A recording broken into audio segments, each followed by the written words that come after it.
Well, we're continuing going through this massive coin collection that I picked up. We're going to be looking at nickels today. We're going to see how much value these have. Keep watching.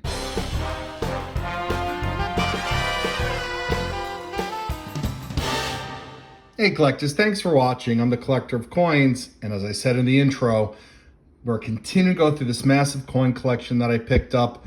Today's video features nickels. We have an album of Liberty nickels, 2 albums of Buffalo nickels, and a bunch of albums of Jefferson nickels. We're going to be looking for key dates, semi-key dates, and varieties throughout, and anything of significant value. These albums, particular nickels, are loaded up. There are a few Liberty nickels, so sit back, relax, subscribe if you're not yet a subscriber. Please share this video and give it a thumbs up. And in the meantime, I'm going to get organized. We're going to start with the Liberty head nickels. We'll look at the varieties. We'll look at values. Then we'll move on to Buffalo nickels. And then we'll quickly go through Jefferson nickels. Enjoy. All right, well, one of the things that I really like about this collection, and they were in these cool Dansko-like albums from 1959. Most of this collection was assembled, I think, before 1980. This is not quite a complete set, but there's some better date coins in here, and we're going to take a look. All right. Well, the one thing with these albums is it can be a little tricky trying to get these plastic inserts, which are on both sides, out of the album. Easiest way that I found is sort of grabbing and trying to slide, but these have been in here for some time, and it's a little difficult. So we're also really going to be looking at the condition. This one's got scratches on it. We're looking for the wear on Liberty and how much details remain in the face, particularly in and around the neck. Now, I would say most of these are in good condition. This one might be closer to fine condition. We'll double check as we go through this, but yeah, I got to try to get these out. The second row was a lot easier to get out than this first row. I actually had to get some tweezers to get it out, but we got the coins out. I'll put these back in because I think this album would be a nice item to sell at a coin show or on eBay, but here we are. All right, let me get this sorted out and look up some values. I'll bring you in to talk about conditions and value. For the most part, we're going to skip the coins if the condition is G or lower, unless it's a semi-key date or there's value. Otherwise, we'll focus on coins like this one, which is in better condition. Okay, well, we don't have a lot of value here. This one, which is in probably the best shape, but it's in good condition, is worth a few dollars. Everything else here is just worth $2 to $3. This one's got damage, even though you can see Liberty on it. And I don't have any varieties here. So we're going to go through the rest of the album. There's not tons of value here. Most of these are worth $1 or $2 each. This one might be worth about $6. So what we're going to do is really shift to look for varieties or errors on these. And if we find one, I'll bring you back in. Otherwise, we're just going to move on to the Buffalo nickels, where I know there's more value given some of the conditions, some of the dates. Well, one of the things I noticed that this collector had a tendency to do is when they had multiple dates, they stacked them in the same hole. So the 1902 actually had 2 coins in it. All right, well, this one's interesting. We're looking at an 1899, and this might be the repunched date variety. I don't think that's damage. I'll put a picture of what the repunched date looks like, and leave a comment if you think we have one. I think we do. This doesn't command premium value, maybe twice the regular value, so maybe worth about $5. All right, collectors, we got the others in flips now, and I pulled out the remaining Liberty nickels before we move on to the Buffaloes. These are somewhat in better shape. You can see Liberty here. That's in VG condition. The I and the Y were stronger, it would be in fine condition. You can still make out some letters here. This is also in VG condition, not as good as this, so maybe VG8, VG10. Maybe some letters there. The one that I'm most interested in is this one here. Do you see the mint mark underneath the dot? That's from Denver. This is a 1912 Denver minted Liberty nickel. 1912 is the first year that the Liberty nickel was minted anywhere other than Philadelphia. So We'll take a look at the value of this one. This is also in VG condition. I think this one is worth more than these. I'm thinking these are probably anywhere between the $2 and $5 range each, but let me double check and I'll get right back. Well, I brought you back in. This is the 1912 Denver Minted Liberty Nickel, and you can see all of Liberty. Now, the eye is a little faint, but it's not barely there, it's there. So I'm considering this in fine 12 condition. If the eye was a little stronger, I'd probably say F15, but in F12, this is worth $10. All right, well, as I said, pretty much with the exception of the 1912D, which is $10, the rest of these are worth between $2 to $4, depending upon the condition. All right, let's move on to the Buffalo Nickels. We have 2 albums to go through. I'm really excited about this one because I know there's some key dates in there and there's some really nice ones as well. All right, well, I think these are the albums that we've been waiting for. Buffalo Nickels, very popular coin, some very tough dates. This collection here in this album is almost a complete collection. Only missing a few dates. And there are some semi-key dates in here as well. However, this collector did have a tendency to put duplicate coins in the wrong date slot and overloaded albums with multiple coins. So I don't know what we're gonna expect here. I did study this. There are a lot of great dates and scarcities. I'm also very interested if we have any varieties in here. And there are a number of varieties that we can be looking for. Like, the collector thinks they had a 1918 D over 17, which is very valuable. I need to study this. At first look, it didn't look like a 1918 D over 17. I've seen them. Will put a link in the description below on a video where I helped a customer of mine authenticate and then get graded professionally one of these varieties, so I know what to look for. All right, now this album is also very interesting. It's not nearly as complete, but there's some really nice coins in here with a lot of detail. In some respects, better condition than the other album. So we're gonna take a look through this as well. And again, we're gonna look for varieties. There are a number of varieties. Look at that 1937D. I'm pretty sure they don't have the 3-legged variety. This was a fairly astute collector, but they did. It's easy to miss things if you're not exactly sure what to look for. So we're gonna go through these albums. I think we're gonna start with this album first because it's just much more complete. And what I'll do is, same thing as before, I'll take them out, which can be difficult. We'll look at the ones that I think have more value. We'll talk about the value itself, the grades. I'm gonna skip some, I'm not sure you wanna see every single one of these, but anything that does have more than just the typical few dollars in value, I will show you, and we'll study some underneath the microscope, particularly this one. But we're gonna start up here. Okay, well, this 1913 Type 1, it's actually in really nice shape. You see the full horn. Now there is wear at the hip. That's the key thing to look for. Arguably high XF, maybe low AU. I'm gonna study this some more, but I'm leaning towards XF45. At best, it would be an AU50. Nice looking coin. Well, I've been studying this, looking to see if this was either the 2 known varieties, a 3.5-legged. So you can see that front leg is pretty strong, as well as a double die reverse. We have neither, but in this condition, this coin's worth about $20. Okay, well, we have 2 Type 1 nickels. You can tell from the mound that the Buffalo's on is raised rather than the flat plains. And this one's from Denver and this one's from San Francisco. Unfortunately, the dates are not readable.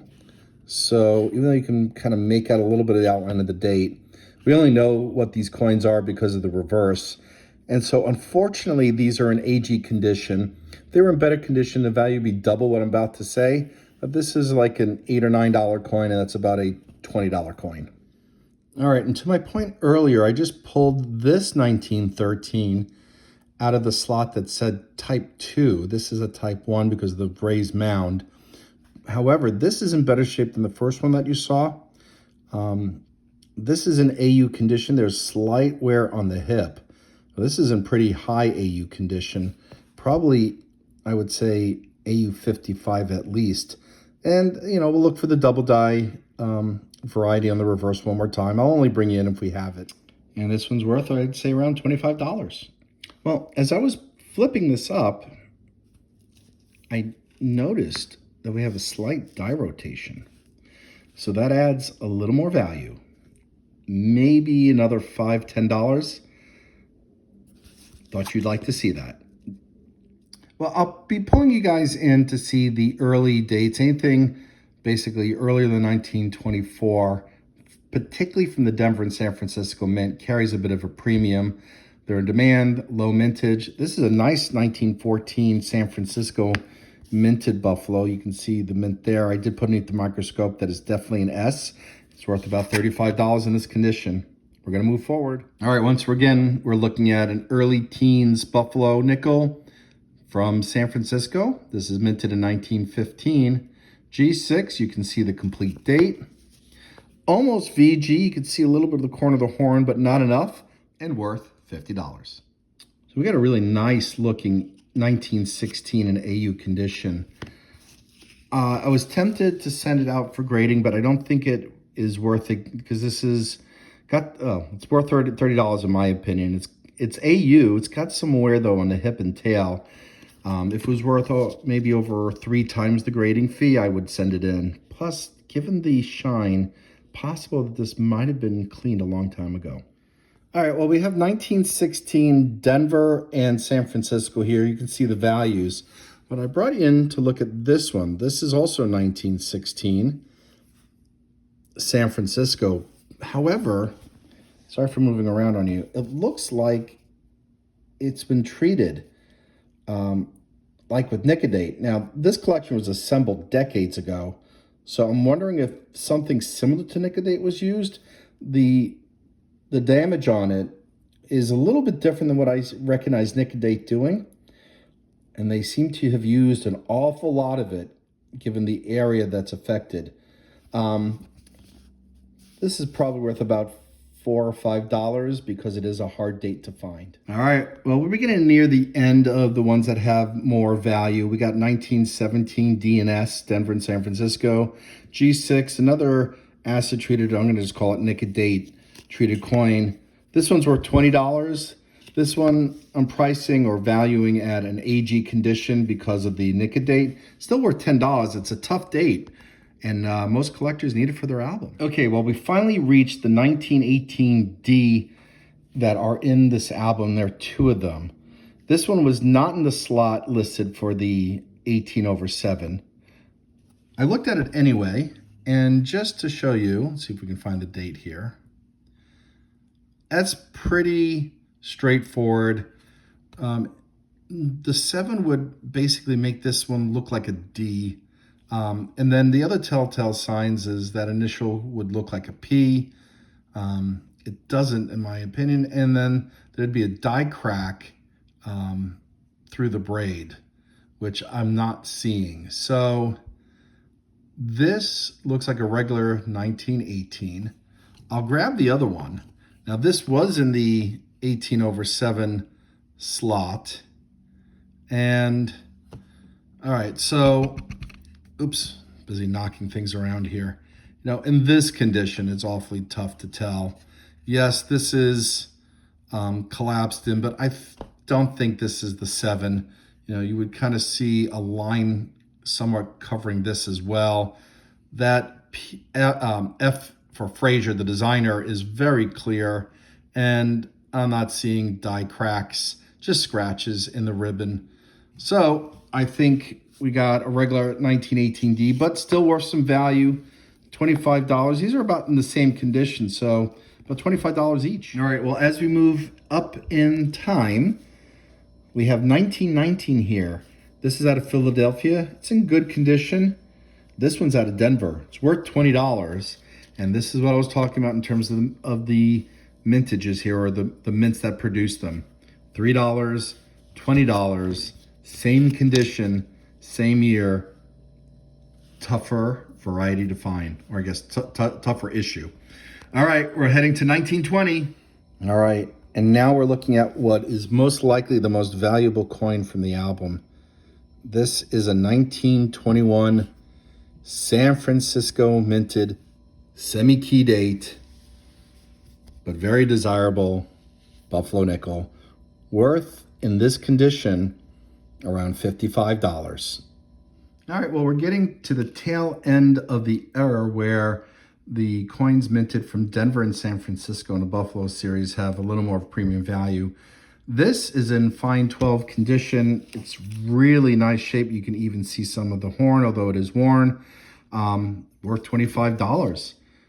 Hey collectors, I brought you in to look at these three 1925 Buffalo nickels because they're in better condition than most of the ones that we've seen and therefore have more value. We have an extremely fine example out of Philadelphia worth $20. We have a very fine example, VF30, really got some sharp features out of Denver that's worth $110. And then we have a very fine 20 example, not as sharp as this, but still similar condition out of San Francisco worth $75. Well, again, we're looking at some really nice condition coins. Now the 26S has got under 1 million minted, so it's pretty much on the borderline of very good, and fine, and worth about $60. This 1927 out of Philadelphia is a solid AU coin, basically full horn, worth 20 in that condition. And again, Denver and San Francisco mintages or less, but in very fine condition, we're looking at $40 and $70.